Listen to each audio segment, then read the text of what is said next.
Hello everyone, welcome to my new vlog today. आज चाहिँ अलिकति डिफरेन्ट हुन्छ है मेरो भ्लग लाइक पहिला चाहिँ म कहीँ घुमेको यताउता राख्थेँ भने अहिले चाहिँ हामी गन पुट लाइक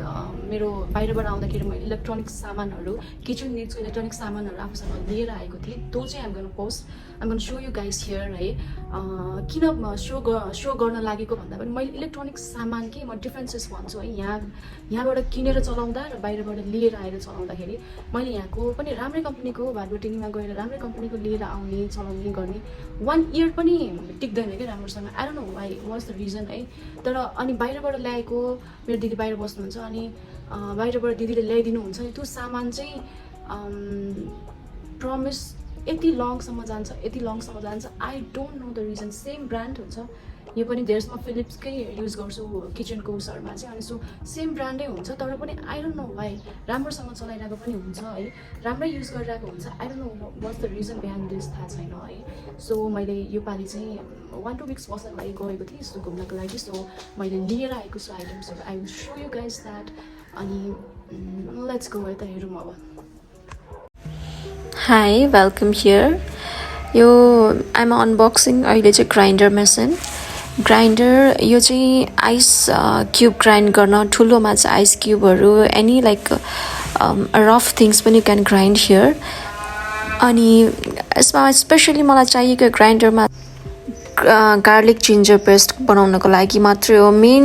वर्कै ग्राइन्डरको त्यसमै हुन्छ है अरू त जुसहरू त ठुलो यसमा पनि स्मुदीहरू चाहिँ ठुलो जारमा बनाउन पनि मिल्छ स्मुदीहरू if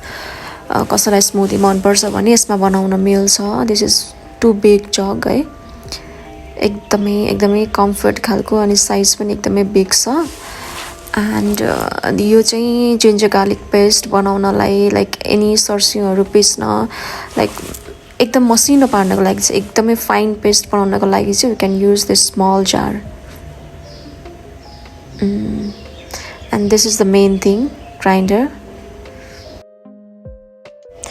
Another important thing these days है हामीलाई फ्राइड कुराहरू कति खान मन लाग्छ नि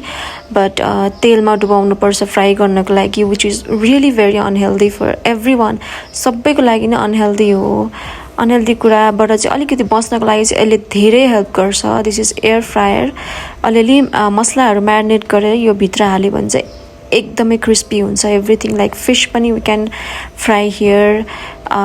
like French fries any fried item you can cook here के यो भित्र राखेर है वी क्यान कुक एभ्रिथिङ जुन चाहिँ हामीले तेलमा तार्ने कुरा हुन्छ नि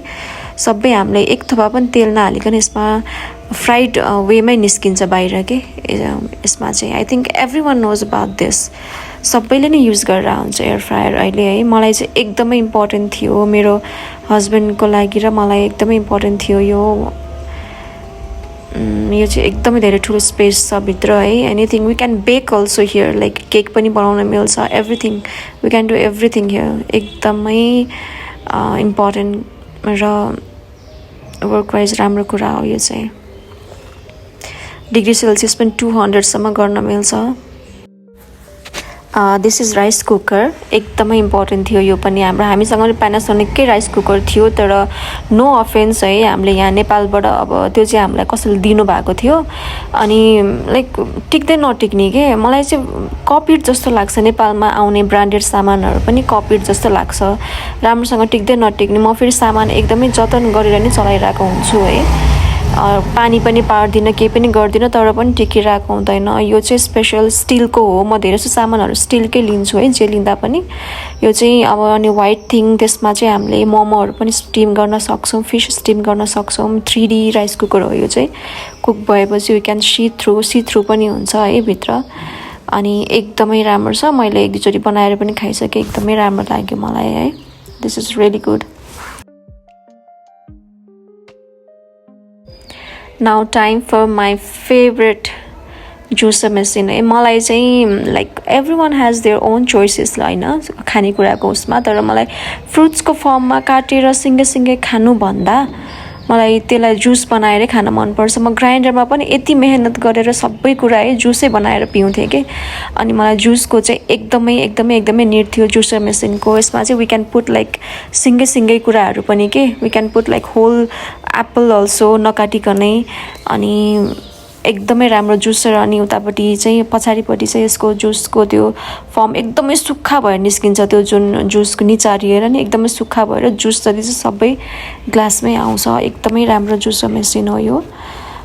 मलाई एकदमै चाहिएको थियो किनकि म जुस फर्ममै खान्छु फ्रुट्सहरू फ्रेस फ्रुट्स म बिहान एक ग्लास चाहिँ जुस फर्ममै खाइरहेको हुन्छु so it is really important for me so I got this and this is jug जुसको जग भयो यो चाहिँ जुस अगाडि हामी जुस गर्दाखेरि चाहिँ यसमा थाप्दा हुन्छ जुस आउने यो पार्टबाट अगाडिबाट एन्ड द्याट पछाडिको पार्ट चाहिँ यो चाहिँ यो फ्रुट्सहरूको बारेमा लेखिरहेछ एन्ड 800 वाटको हो यो सो पछाडिको पार्टमा चाहिँ त्यो बोक्राहरू जुन निचारिएर निस्किन्छ नि हो त्यो चाहिँ यता झर्छ एन्ड जुस चाहिँ अगाडि यसमा झर्छ and that is it and another important thing यो चाहिँ स्टिमर यो चाहिँ आइरन स्टिमर आइरन हो एकदमै ह्यान्डी छ एकदमै राम्रो छ त्यसमा चाहिँ यसमा जुन मैले अहिले हातमा लिएँ त्यसमा चाहिँ वाटर हालेर अनि स्टिम हुन्छ एकदमै सजिलो एन्ड इजी एन्ड एकदमै इम्पोर्टेन्ट कुरा थियो यो चाहिँ so I got this steamer iron and this is juicer machine